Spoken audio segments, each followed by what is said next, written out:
رحمت کی نظر رکھنا، کرے دن رات یہ سنت کی خدمت یا رسول اللہ۔ الحمد للہ رب العالمین والصلاة والسلام على سید المرسلین، اما بعد فاعوذ باللہ من الشیطان الرجیم، بسم اللہ الرحمن الرحیم، الصلاة والسلام علیک یا رسول اللہ وعلى آلک واصحابک یا حبیب اللہ، الصلاة والسلام علیک یا نبی اللہ وعلى آلک واصحابک یا نور اللہ۔ اسلامی بھائیوں اور اسلامی بہنوں، الحمدللہ عز وجل خالق کائنات جل جلالہ کی زمین پر عشق رسول صلی اللہ تعالی علیہ وآلہ وسلم کا مدنی جام تقسیم کرنے والے ایسے مرد کامل اب بھی موجود ہیں جو فیشن کی آفت میں گرفتار لوگوں کو پیارے مصطفیٰ صلی اللہ تعالی علیہ وآلہ وسلم کی سنت کریمہ کا اسیر بنانے کے خواہاں ہیں۔ یہ اللہ عز وجل کا خاص کرم ہے کہ اس نے ہمیں اس پرفتن دور میں تبلیغ قرآن و سنت کی عالمگیر غیر سیاسی تحریک دعوت اسلامی کا ماحول اور شیخ طریقت امیر اہل سنت ابو بلال حضرت علامہ مولانا محمد الیاس اطوار قادری رضوی دامت برکاتہم العالیہ جیسے ولی کامل کی صحبت باثر سے نوازا۔ یقیناً امیر اہل سنت دامت برکاتہم العالیہ ان عظیم ہستیوں میں سے ایک ہیں جن کی مخلصانہ جد و جہد کی برکت سے ہزاروں نہیں بلکہ لاکھوں مسلمان بالخصوص نوجوان برائیوں سے تائب ہو کے نیکیوں کی راہ پر گامزن ہو چکے ہیں۔ الحمدللہ عز وجل بلا مبالغہ امیر اہل سنت دامت برکاتہم العالیہ نے اپنے سنتوں پر بیانات کے ذریعے لاکھوں مسلمانوں کے دلوں میں مدنی انقلاب برپا کر دیا، لہذا تمام اسلامی بھائی اور اسلامی بہنیں اس بیان کو توجہ کے ساتھ سماعت فرمائیں۔ الحمدللہ رب العالمین والصلاة والسلام علی سید المرسلین، اما بعد فاعوذ باللہ من الشیطان الرجیم، بسم اللہ الرحمن الرحیم، الصلاة والسلام علیک یا رسول اللہ وعلی آلک واصحابک یا حبیب اللہ، الصلاة والسلام علیک یا نبی اللہ وعلی آلک واصحابک یا نور اللہ۔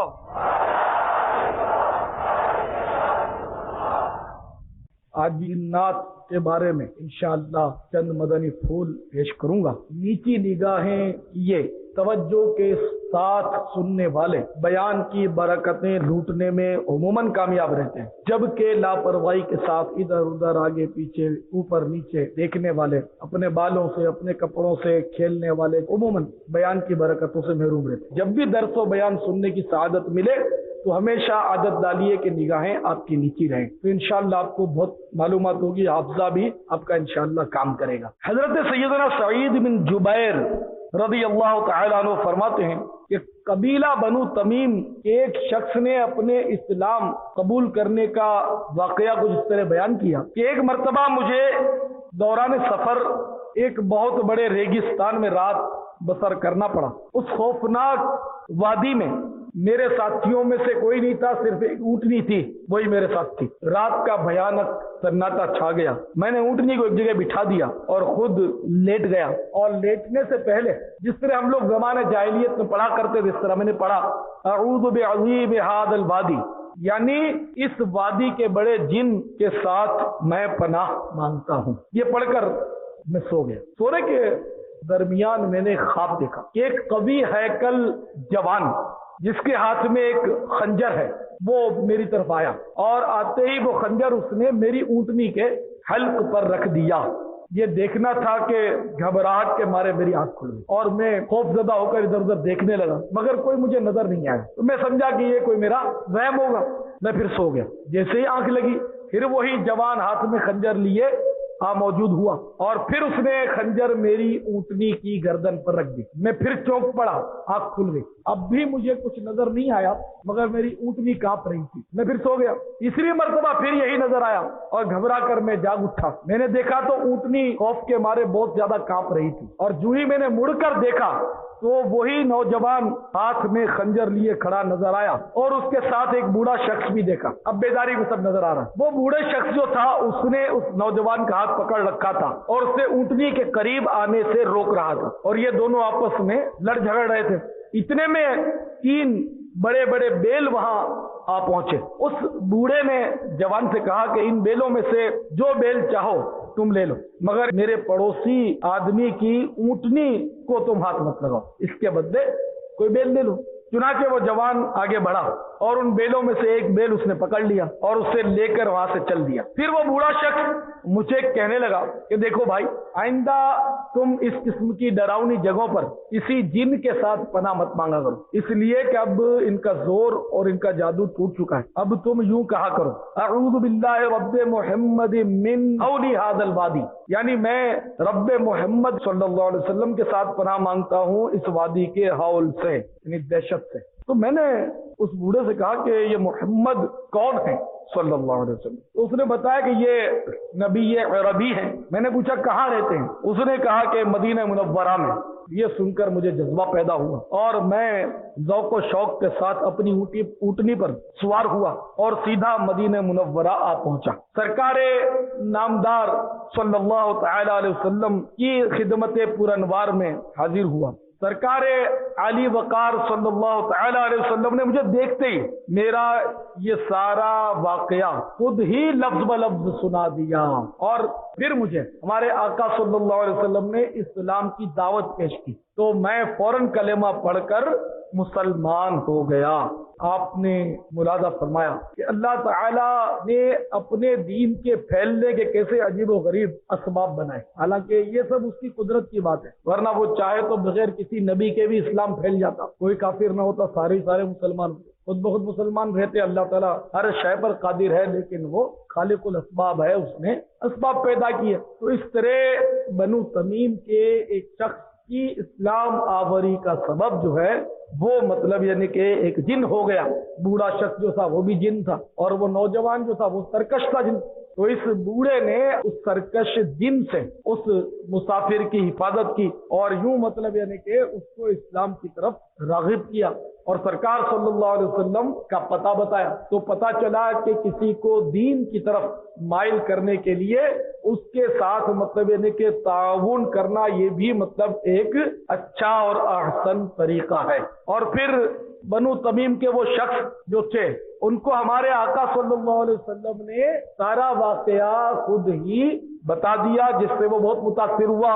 نے نبی کا علم غیب دیکھ کر وہ بہت متاثر ہوا اور مسلمان ہو گیا الحمدللہ. تو پتہ چلا کہ ہمارے پیارے آقا صلی اللہ تعالی علیہ وسلم کو اللہ تعالیٰ نے بہت سارا علم غیب عطا فرمایا ہے اور ہمارے آقا صلی اللہ تعالی علیہ وسلم مدینہ منورہ میں تشریف فرما ہو جب بھی دنیا کے معاملات کو ملاحظہ فرماتے ہیں، دیکھ لیتے ہیں. میرے آقا نعمت امام اہل سنت عظیم البرکت عظیم المرتبت قربان شمع رسالت مجدد دین و ملت مولانا شاہ احمد رضا خان علیہ رحمت الرحمان فرماتے ہیں سر عرش پر ہے تیری گزر، دل فرش پر ہے تیری نظر، ملکوت و ملک میں کوئی شے نہیں وہ جو تجھ پہ عیاں نہیں. یعنی یا رسول اللہ صلی اللہ علیہ وسلم عرش پر بھی آپ کی گزر ہے اور دل پر بھی آپ کی نظر ہے. اس دنیا جہان میں اس کائنات میں کوئی ایسی شے نہیں جو آپ پر ظاہر و باہر نہ ہو، روشن نہ ہو. اور کوئی غیب کیا تم سے نہاں ہو بھلا، جب نہ خدا ہی چھپا تم پہ کروڑوں درود. اور یہ بھی پتا چلا کہ جن جو ہیں مسلمان جن وہ اپنے طور پر نیکی کی دعوت بھی دیتے ہیں، تبلیغ بھی کرتے ہیں. اسی سے ملتا جلتا ایک واقعہ سماعت فرمائیں. حضرت سیدنا خریم بن فاتق رضی اللہ تعالیٰ عنہ ایک صحابی ہوئے ہیں، وہ اپنے اسلام لانے کا واقعہ بیان فرماتے ہیں کہ میرے کچھ اونٹ گم ہو گئے اور میں ان کی تلاش میں باہر نکلا. ڈھونڈتے ڈھونڈتے میں ایک وادی میں جا نکلا اور میرے اونٹ